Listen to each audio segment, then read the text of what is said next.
Hey guys, welcome back. So today we're about 3 hours outside of Portland, Oregon, and we're at a private shooting facility that's owned and operated by Leupold. Leupold is a classic name in American optics. I think just about every sportsman in America knows the Leupold name and the brand because they've really kind of dominated my entire life, that particular vertical. Well, they've also branched out into military and law enforcement verticals. Plus, as we learned at SHOT Show 2017, they've even gotten more and more into electronics. Of course, you're probably pretty familiar with their Delta Point, which is a red dot sight. We have the LTO out now, which is a thermal sight, and we have the LCO, which is their own red dot sight for carbine use. So we've come out today to kind of get to know the guys at Leupold a little bit better, take a look at the factory, and then spend some time out here on the range shooting some of these products and learning about the really rich history of this great American company.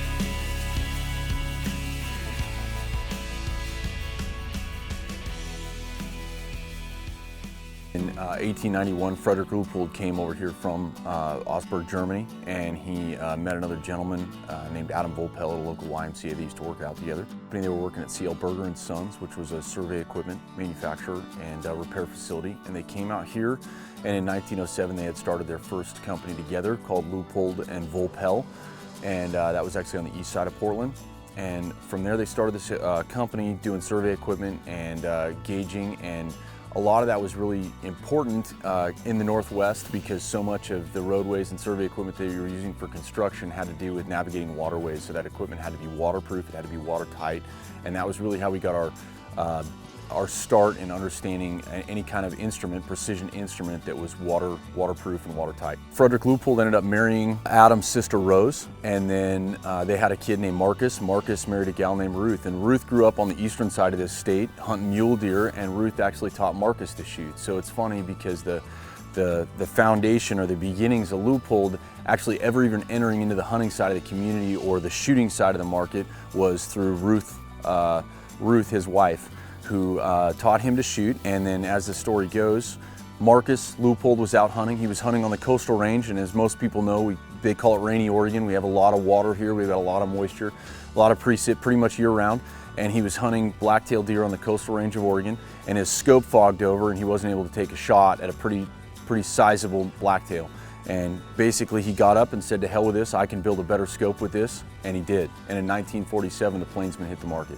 First waterproof rifle scope on the market. After 1947, we just basically progressed from there. We started moving up and started coming up with great ideas that would apply to the shooter, practical ideas that we could innovate with the optic system that would just translate to an easier time with the shooter, make it better for that person when they're out hunting, when they're out doing any kind of military law enforcement operations.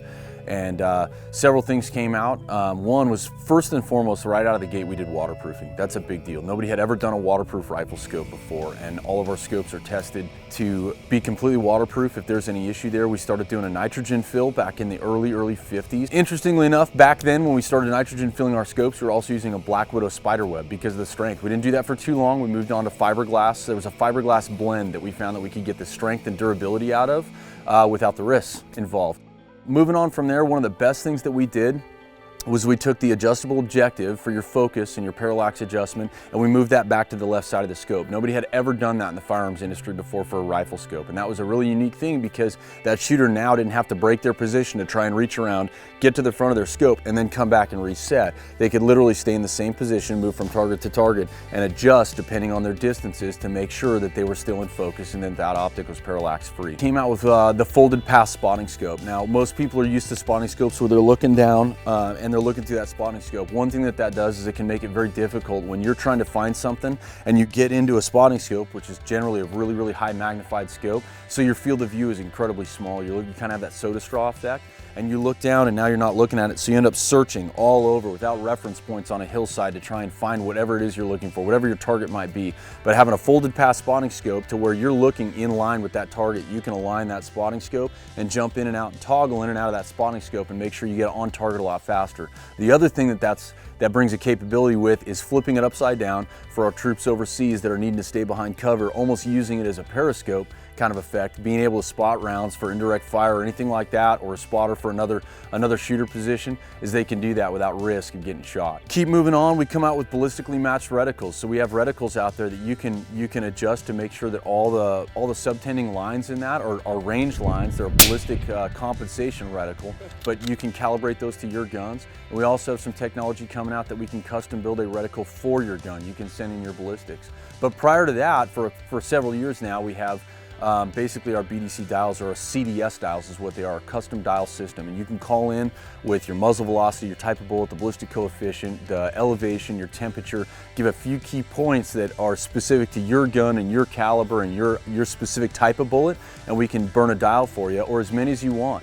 That maybe you have the same caliber, same gun, same bullet, same combination of everything, but you have a different temperature and a different elevation. So that's gonna change your predictive curve of flight of that bullet.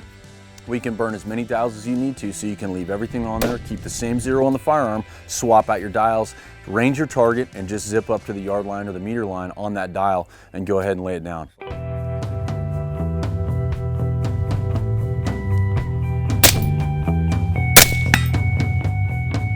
Another thing that we brought out was the Devo. The Devo is the dual enhanced view optic. We introduced that SHOT Show 2015. We had the Devo experience. What I have here are two Leupold products. These products can work independently of each other, or they can work together. The first product is the Devo, and the Devo is a first in the industry. And what this does is allows the shooter to have a magnified optic with a horseshoe reticle that also has a holdover reticle that you can mount onto a rifle that's equipped with a red dot sight. So you can have both. You can have a red dot sight for close-in engagements, and then you have a magnified optic with a bullet drop reticle on it for proper holdovers to extend the range of the weapon out several hundred yards past what the red dot's capable of.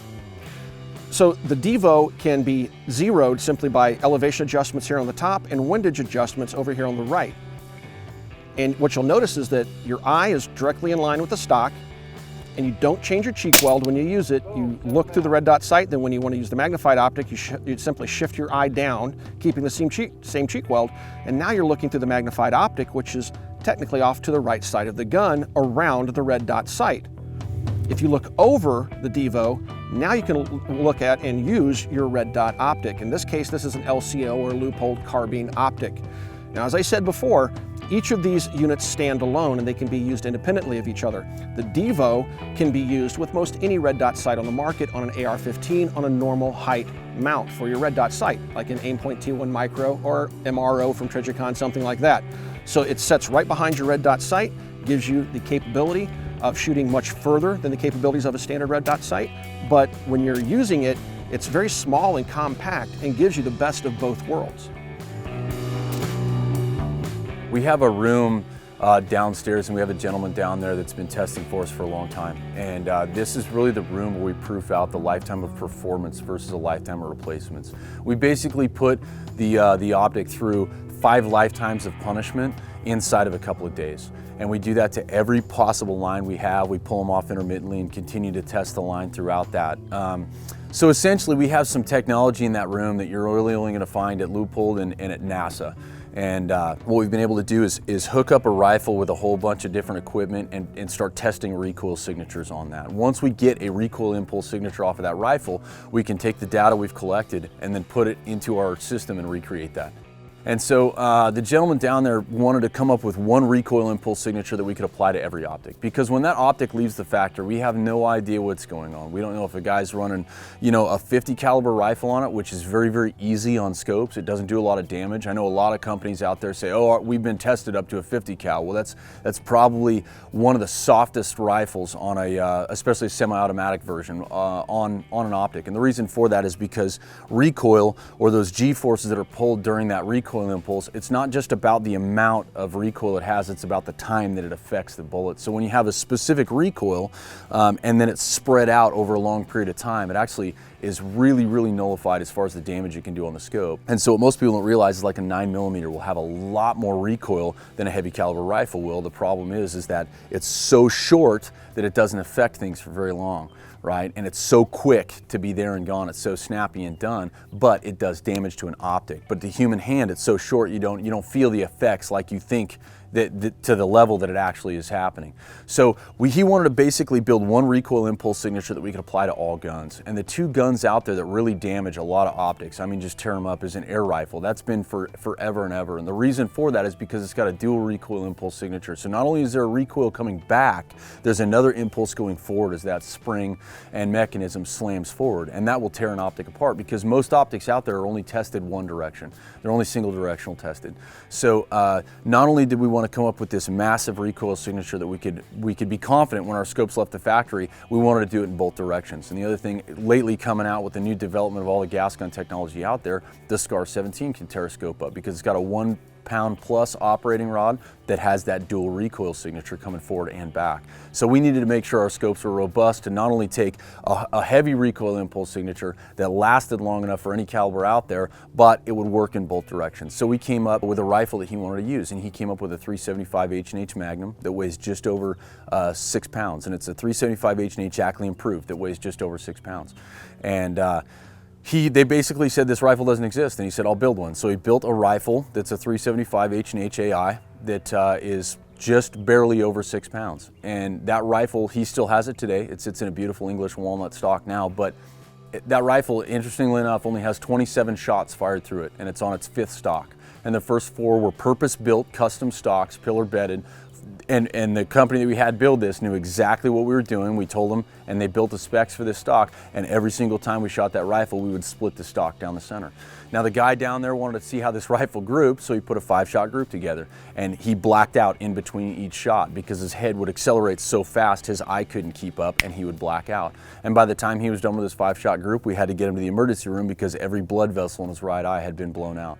So that was the signature. He started reading the signatures off of that, and he thought, well, it's still not enough. So we added a massive safety factor on top of that. And that's a number we don't let out of the factory, but there's a significant safety factor on top of that recoil impulse signature as it sits. So basically the recoil impulse that we test each firearm to bidirectionally is enough recoil to almost kill a human being for every single shot. And what we do is we take every scope that we have, every single one, down to the $189 Rifleman model scope, and they get tested 5,000 times on that recoil tester. So we call it the Punisher, and it's a big square drive piston, and we just mount rifle bases all the way around it, and we literally go through several lifetimes of punishment within several days on those scopes. They get pulled off periodically. I can't remember the number that they get pulled off. They check for tracking, and they check for zero retention throughout that time. And usually by the time we're done with 5,000 impacts on any given scope, it's got an average of under a 1/16 of a minute shift inside of that, all that recoil that's taking place on the scope.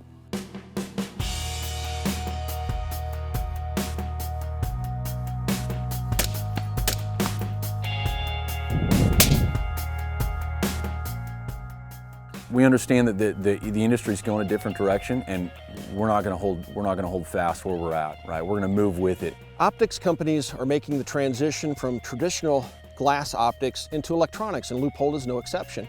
At SHOT Show 2017, we saw the introduction of the LTO, which I have the package for right here, which is the Leupold Thermal Optic. That's what LTO stands for. And you can see it's advertised as the LTO tracker, which is basically for game recovery. It's a very small device that fits in a pocket. Well, let me show you. Actually, I have it in a pocket. So it's a very small thermal device. And this allows the sportsman in the field to scan for prey. If he's taking a shot at a deer, the deer took the round, but it wandered off into the brush. This allows you to follow follow that trail, the blood trail, or find the body laying in the brush. This thermal will allow you to do that, especially in low light hours where you might not be able to see very far in front of yourself or be able to see details. Thermal really allows you to see in a spectrum of light you normally wouldn't be able to see anything in. So Leupold introduced this to the market at a very attractive price of $699 MSRP. So the price of thermals is coming down, and we're seeing more companies like Leupold jump into the thermal game. It does have a 30mm body on it, which may indicate to some of you, oh, it's weapons mountable, but it's really not intended for that. It's really intended for handheld use, and you would hold it away from your face and look at the 240 by 204 pixel screen. So as I'm using it right now, this is how I would scan. Many thermal products that are on the market require you to hold it up to your eye. This one is designed again to work with you holding it slightly away from your face. But because it does have that 30mm tube, you can put a 30mm mount on it and put it on a pick rail, say on top of your spotting scope. If you have a Leupold Mark IV spotting scope and you have a rail system on it, you can mount this right over your spotting scope, scan for a heat signature. When you find something, drop down to your drop down from the thermal optic down to the glass, and you can actually see what's going on out there in normal detail. So it's a very interesting waterproof little device. It has very simple controls of 3 buttons on the top. You power it up and then you can walk through the 6 different color palettes that it has. The color palettes are some of my favorites. They have the white hot and black hot, which most people will find useful. They have some red and green, and they have heat. It'll turn up red and have like a gray background. So they have 6 different palettes. I'm a big fan of white hot and black hot, so they're both here. And it's just a very usable, pocketable little device. And I'm really interested to see where Leupold takes this in the future with regards to weapon sights. Hopefully they have something that they're cooking up for us down the road.